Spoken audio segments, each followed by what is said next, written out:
ממהר, וגם הוא מתפלל ומבקש רחמים על סדום. אותו תיקון של החסד שאברהם אבינו עשה ברית, זה בעצם גם מה שאנחנו ראינו בסבא בזיידי, שהוא בעצם בהתנהגות השמואליות שלו, של להתחבר לשכינה, לקבל את מידת הנבואה מלמטה למעלה.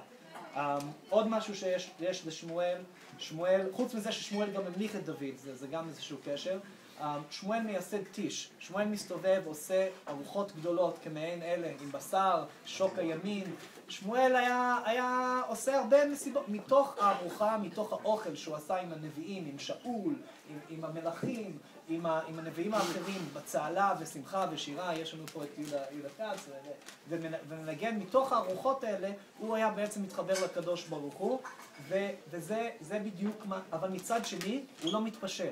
הוא בא, מתעצבן על שאול, אומר, מה פתאום? הקדוש ברוך הוא רוצה שתהרוג את הגג. בדיוק קראנו את זה לפני שבועיים. נשסף לו את הגרון. יש לו דברים שהוא פשוט לא מתפשר. אז זה היה סבא, זה היה זיידי. זיידי היה אוהב ארוחות, והוא היה מתחבר לקדוש ברוך הוא דרך הדברים האלה, אבל מצד שני הוא לא היה מתפשר.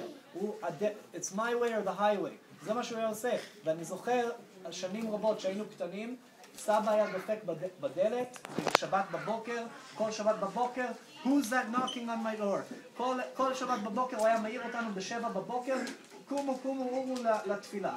מגיע מהבית שלו, הולך חצי שעה ברגל, רק כדי לגרור אותנו פה למניין שבכלל לא קרוב לבית שלו. והוא לא מתפשר, היו דברים שהוא פשוט לא התפשר, והוא מאוד אהב את שבת. המזמור האהוב עליו, הוא גם דוד המלך, הוא מאוד אהב את התהילים, אהב את התפילה הזו האנושית. המזמור הכי בעצם אהוב עליו, שהוא דיבר עליו כל הזמן, זה בעצם התהילים צדיק, שבעצם אנחנו קוראים בשבת בבוקר,